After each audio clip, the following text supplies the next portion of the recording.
There's no point in him being in the movie. There's no point. There's absolutely no point for Tommy Lee Jones to be in the movie. Why is he in the movie? To take up time, because the rest of your plot sucks. I'm sorry, but the main plot point of the movie, hour and 15 minutes worth of the movie, you can agree to this, is Josh Brolin running away from Javier Bardem. Well, hold on, let me finish.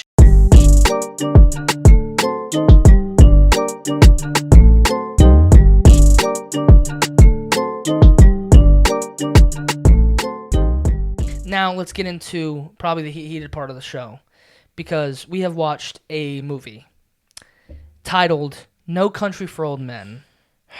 And, this movie, let's be honest, right? It's very highly regarded. It's very critically acclaimed. I think Javier Bardem get an Oscar for this? I'm pretty sure he did. I'm not a big Oscar guy, you know what I'm saying? If you say, did someone win an Oscar for this? I'll be like, I know Leo won for The Revenant, and that's pretty much it, because that was such a big deal. Yeah.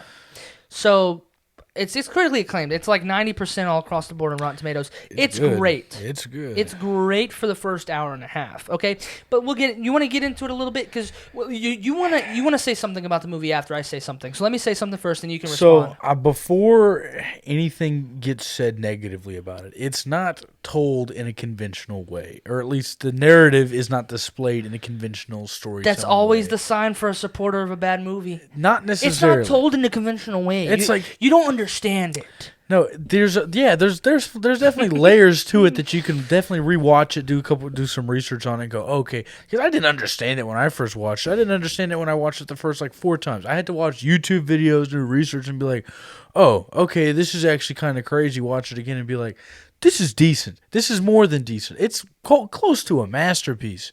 It's more than close to a masterpiece. And I'm sorry, if your ending is that bad, it's nowhere near a masterpiece. Because it's not about the money. It's not about any of the characters. It's about fate and death and how things work and operate in real life.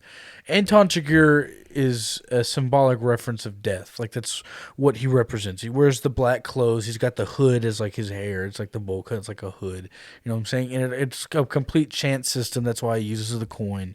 But he couldn't do it for everybody because it's not Two-Face. It would just be like Two-Face. But he does it for 2 people. Okay. He doesn't do it for the one guy because the one guy's like, oh, I'm nobody. I'm just from accounting. Do you see me? He says, no, I don't see you. He doesn't kill him. It's implied that he doesn't kill him. He walks out the building.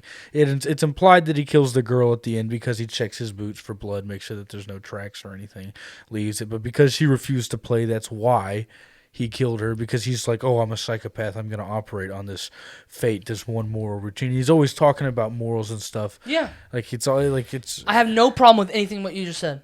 Okay. The problem comes how they wrap up his story.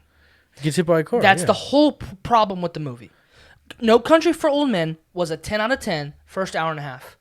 After that hour and a half comes to a close, and they start their final 30 minutes, because it's a 2-hour and 2-minute movie, their final 32 minutes, it falls directly off a cliff. It falls all the way down to the bottom of the fucking sea, because... It becomes more symbolic. Hold on, I'll let you speak.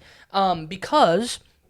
No Country for Old Men, if you haven't seen it, came out in 2007. Yep. Same year as There Will Be Blood. They were fighting for Oscar nominations, both those movies. Brother, those are both unbelievable movies. I haven't seen There Will Be Blood. We'll probably talk about that next if I watch it. You will like that one a lot more than this one, probably. So, first hour and a half, it is shot perfectly. The last 32 minutes is shot perfectly as well. It's all shot well. It's shot well. It is. I think it's directed pretty well. I think it's acted phenomenally. The main 3 characters, Tommy Lee Jones, Josh Brolin, and Javier Bardem, were perfect in this movie. Now, the issue comes in the most important part of the movie. Plot and storytelling and screenwriting, okay? And let me tell you why. First hour and a half, we get 3 characters. Tommy Lee Jones, who's the sheriff of the town. Javier Bardem, who's this guy who hired by the Mexican cartel or some shit to get this briefcase full of money. And he's a psychopath. He doesn't give a fuck. He'll kill anybody in his way. And then Josh Brolin, who stumbles upon the briefcase and wants to keep it for himself.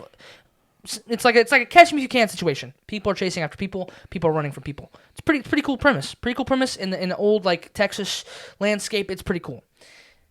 And the really good part about it is Javier Bardem is fucking sick in this movie. Okay, his character Sugar or something. Anton Chigurh. Yeah, Chigurh. He's a monster. He's an absolute monster. Probably one of the better villains, I'd say. But. Ever? He's like he gives me Joker vibes for sure. He gives me definitely psychopathic. He's crazy almost shit. scary. He's almost scarier than the Joker to me. Well, because he's more real than the Joker. You can almost reason with the Joker. You know what I'm saying? No. No. People do it. You cannot reason with the Joker. You gotta get on his level, my man. No, not gotta on his let him level. know. The people who quote unquote reason with the Joker are people who listen to the Joker. You cannot tell him what to do. Mr. Freeze, I'm not talking about telling him what to do. But reason is like compromising. Reason is like, hey, let's have an argument. Let's have this, hash this out. We'll figure something out. That's not what I'm saying. I'm talking about when he's like, When you- I'm like, I could be like, hey, listen, man, what if we did this? And he'd be like, No, he'd be like, nah, man. he'd shoot your brains out if you ever question anything. I'm not talking about questioning anything. I'm talking about just What do coming you up with mean shit. reason with him then? Reason means I'm we have talking a about debate. I'm talking about if you are perusing the streets of Gotham City, man, and you have to, and the Joker just like, hey, what's going on? Hey. I think I would have the ability. He's like, hey, man. Hey, I'm gonna do something crazy. I said, hey, what if instead you do something crazy to me? What if we just? No, are you being serious? 100%. No, you're not being serious because the Joker would never ask for advice. He knows what he wants to do. I'm not saying asking for advice. What you just said that's the example you fucking used. He's not asking for advice. I'm talking about interjecting. What's your definition of reasoning? Meeting someone at their level and doing something. You know what I'm saying? It could be like, it could just. That's it's relation. It's like that's playing, relating to something. You can relate to the Joker. I'm not saying I can relate to the Joker. But that's what you crazy. said. To get on his level. I'm saying that means I would you can have relate to I'm him. saying I would have the ability to get myself out of a situation with the Joker. No, you cannot. Man. Nope. That Mr. dude is a Freeze, crazy. the Joker. That dude is a crazy motherfucker that you cannot reason with. The only one that I would be really scared to deal with would be like Bane and like the Riddler, bro. Man, we get so far off topic. I'm talking about No Country for Old Men, man. Okay, well, you know what? That's the way she goes. The Joker, in my opinion, is a more iconic villain. I think he's performed better, believe it or not. But Javier Bardem, in this movie, his villain character role is flawless, perfect. It's up there. Wonderful. It's up there. Now, the issue comes with this movie, for me, and you disagree. My brother who watched it with us disagrees. But it is very clear to me to see that the three main characters, none of their conflicts get resolved in a good or bad fashion. For example, in Infinity War, I relate this movie to Infinity War quite a bit because guess what? The good guy loses in Infinity War. They do. Their conflict in their movie gets resolved. It's not resolved in the way they wanted to. They lose, but it's resolved. Mm-hmm. Thanos wins. His conflict's resolved. So, in this movie, tell me who wins or loses in this movie. Tommy Lee Jones. He doesn't win or he doesn't win or lose. Yeah, he was involved in. He's the most pointless character in the whole movie. He doesn't win or lose. He's there to be cool. And he's not even he's there to be cool, bro. What does he do in the story that's so dramatically interesting? Well, he investigates the case. Does he get anything done in the case? Yeah. What? They track Chigurh. They find out about Chigurh. They know what he is. They find out what he is. Did they get him? No. Do they know where he is? The whole point Hold of on, him. answer the questions. Do they know where he is? No, he gets off. Do they know how to get him? Did they catch him? Did they catch the No. bad guy? No. It's not about that though. So it's an ongoing case. So- Does he keep ongoing, or does the case lose, No. or does he retire? It starts off the film, right, with him talking about him being a sheriff for like 25 years. My father before me. Yeah, right. And That was good. yeah, it was A little pretty deeper good. voice, but yeah, I got it. That's how he starts it off, right? And the whole film is about. And then later, the whole film is about fate. But later in the film, they talk about. You remember it's him and the old guy, and maybe your brother was talking through this part. But they were sitting in the diner, right? And they were talking. It was right after Llewellyn Moss died. He got killed by the Mexicans, who were also the people who hired him, Anton Chigurh, which is also why he didn't care that he died. He was able to go on about it because he still got paid. Everything was fine. Tell me about Tommy Lee Jones, please. Tommy Lee Jones is there because he's not like a symbol for anything. He's more like exactly. No, Thank you for. just listen. He's not really anything in the movie at all. No, but he talks about him being a sheriff for 25 years. And then he has the conversation with the guy in the diner, and he's talking about what the world is coming to, and everything's becoming so violent, how awful everything is, right? And then he goes to his brother in the cabin, and he tells him about the story about his, I think it was his great grandfather, somebody getting shot and killed on the front porch in 1908 Bunch of by dialogue. some Indians, right? Bunch of dialogue. The reason you like Dunkirk is because it has no dialogue. The reason I like Dunkirk is just because it's almost perfect One in of the way your that reasonings it's told. for liking Dunkirk is that it has zero to few dialogue. Yeah, This one is dialogue driven in the back half of this movie. It is nothing but dialogue. And a car crash that comes out of nowhere. Let me finish my point. That's fate. Finish your point on Tommy Lee. Finish your point on Tommy Lee. I will then finish my point about the movie. Go ahead. Well, a lot of people like to think that the world is getting worse and everything is getting worse all the time. And what's the world coming to? But it's meant to represent that everything has always been like this, and whatever happens is going to happen. You can't control it. Even if you abide by a certain set of morals and you think you're above something, nothing really matters. You will get hit by a car, even if you operate purely by chance. Like, you know what? Not even him, the character himself, is like straight. Like, he's not immune to fate. He's not immune to chance. He can get hit by a car, even if he goes through the green light just as everything's supposed to. Even if he doesn't stop, somebody can mess him up because somebody else is breaking the rules. So in the movie, I like your premise of what you're saying. Love it. 50-50% when he flips the coin, your chances of dying, right? Unless you choose not to participate. Chance and fate. Dead. Chance and fate, right? Mm-hmm. Of death. Mm-hmm. Death, chance, and fate. When he gets hit by the car, it's chance and fate, right? Mm-hmm. Does he die? No. Okay. What's the point of the car crash then? To let him know. To let him know. He doesn't show any signs of realizing that, any chance can happen to me. No, he says, give me the shirt, kid. And he goes, how much for the shirt? And he goes, you can have it, and he gives him $100. It doesn't show that he's learned his lesson in any type of way. There's no lesson learned from him. There's no conflict resolution for him. Tommy Lee Jones is just there. He doesn't have any conflict resolution in the story. And Josh Brolin... He does have a conflict resolution. No, he doesn't. He retires and just says this monologue about a dream he had about Texas Rangers. It has nothing to do with the story. He has the dream about his father going on and carrying the torch, and a lot of that has to do with the fact that he carried on the torch. Does he have a kid? Does he talk about his kid? Tommy Lee Jones is his kid. Does he have a kid that's going to carry on the torch? No. There's no point in him being in the movie. There's no point. There's absolutely no point for Tommy Lee Jones to be in the movie. Why is he in the movie? To take up time. Because the rest of your plot fucking sucks. I'm sorry. But the main plot point of the movie, hour and 15 minutes worth of the movie, you can agree to this, is Josh Brolin running away from Javier Bardem. Well, hold on. Let me finish. I did not interrupt you. When Javier Bardem gets to the end, final 30 minutes, after Josh Brolin is dead, his whole thing was to get the money, which he didn't get. His whole thing was to kill Josh Brolin. He made a promise to him, I will kill you and your girlfriend, or wife, sorry, which he didn't get all of it. He killed his girl, he killed his wife. He did not. He promised to. He promised to kill him too. He didn't get to kill him. Because he's already dead. Some irrelevant characters, which we don't even know who. We just know it's a group entity. The people whose the money belonged to. Well, no, it didn't belong to them. They were getting the money for the drugs. They killed everybody too. So it's their money. I guess, but it's like they also came back and got all the drugs out of the back of the truck. Other than 5 minutes of this movie, the Mexicans in this movie, which are the group Mexican cartel, do not have any relevance in the main storyline. Have any relevance? They're after the money. They're after the money. It's their money. So it's $2 million. Hold on. Let me get this straight. The only people that have their conflict resolution resolved are the people that are in it for maybe 5 minutes of the fucking movie. Is that correct or incorrect? Yeah, that's correct. That's the way it goes. That's a shit movie. I'm sorry. I don't think that constitutes a shit movie. None of our characters get our conflicts resolved.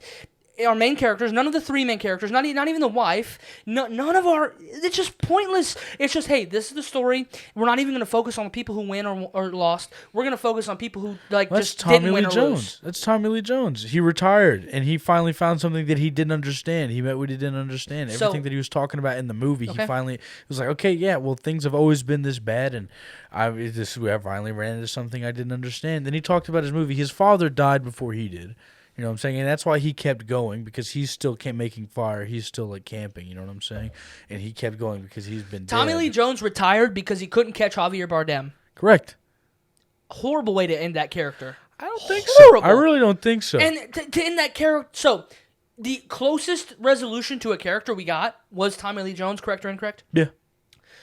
Out of the three main characters, Javier Bardem, Josh Brolin, and Tommy Lee Jones, which one had the least amount of... character development, storytelling, screen time, all of it? Which one had the least? The least amount of story. Tommy Lee Jones out of those. So two. the only the people that got their conflicts resolved, even in the slightest, even though I'll disagree with you, Tommy Lee Jones, are the Mexican Cartel and Tommy Lee Jones, and they are in the least of the movie. Our two main characters don't get any conflict resolution at all, and that's the whole fucking point of telling a story. This movie is ass because I left the movie feeling like that was the worst ending of all time. Have you the ever- most important part of the movie, top two, are the beginning and ending. And more importantly so is the ending, is how you wrap up your story, how the audience leaves the theater, how the audience leaves your TV screen and going home. It doesn't do it well. The beginning is great. It's so good. I'll get 10 out of 10 hour and a half movie. After that hour and a half is over, the final 30 minutes, it falls off the giantest it falls off Mount Everest. It's definitely not as like oh my god it's definitely not as much like that as the first hour and a half. But I disagree. I don't think it falls off at all. We're just going to have to agree to disagree. It's like the song "That's Life" by Frank Sinatra. It's a great song, even though it's more or less talking about there's no resolution. It's just that's life. That's what all the people say. Riding high in April. Got shot down in May. You know what I'm saying? It's just the way she goes. Sometimes the people who are barely involved, who just have all the entity stuff belongs to, those are the only people who get their stuff resolved. Those are the only people who make away with it. Because the only people who meant to. The people who are too emotionally invested, the people who are constantly going after being violent about it, the ones who are actually doing the cat and mouse game, those are the ones that are going to get killed. That's more realistic. So the only difference I think in some songs, rather than all movies, is some songs are just there to say something. Movies are not there to just say something. They're there to tell a story. There's a lot of movies that do that. Hold on. There's movies there to tell a story, which means there's character development, which means there's conflict resolution, which means there's exposition, rising action, climax, falling action, and resolution. Every movie on planet Earth has that, even though most, I'd say, I don't know how to say this, a lot of movies do it awful. Doesn't mean they still don't have it, right? Songs don't really have all that. They just, hey, this is my broken heart. This is how I feel. It's not really character development. Some songs do, absolutely. Some songs, great storytelling. But a song like that's just like, this is how it is to be a man. Like who gives, like, it's not even. That's Life is more than just, that's one of the greatest songs ever made. Sure. Okay. I mean, again, we had this conversation beforehand. Music or movies? I'm taking movies. It's hard. It's a hard argument. That's where we disagree, I guess, because to me, movies mean a lot to me, and I'm very passionate about movies more than anything else in my life. And when I see a movie just absolutely like ruin so much potential, in my opinion, okay, you don't believe this, it breaks my heart. And it broke my heart. It pissed me off. It made me mad. Same feeling I had for Castaway. And the endings to those characters are just horrible. Especially to do it to our main character. It's just horrible. You don't even get to see his death. He's just lying on a fucking ground like a piece of garbage. And it's just like we rooted for him the whole time, and that's the fucking ending you're gonna give him. He's lying in a motel that we don't even know where it is, with a hole in his chest, and Mexicans running off with money. It's a horrible ending to his character. I don't care what you say. And you will disagree, obviously. It's the ending to his character. Which is a bad one. What was the movie that we were talking about downstairs? Where I was like, you're like, well, that's the ending. That's what you get. That's how it goes. That's how it was produced. That's what you get. I think my brother was talking to you about that. That was it. Oh, maybe. I don't think I ever have said I liked a movie like that. This is what you get. I said all movies are like that. He said this is what you get sometimes. I'm like, well, that's every movie. We don't control what happens in a movie unless we made the movie. We get what we get. Like, it doesn't mean I can then say objectively this was a bad way to end the story. You know what I mean? And that's kind of my point. That's life. We're not God. We don't make the movie. You know what I'm saying? I can shit on a movie if I think it's bad. Okay, that's fine. Absolutely. That's all I'm doing. Yeah. By the way, I just got a glimpse of planes, trains, and automobiles over there. Made you a little happier? Made me a little happier. I'm good. I'm good now.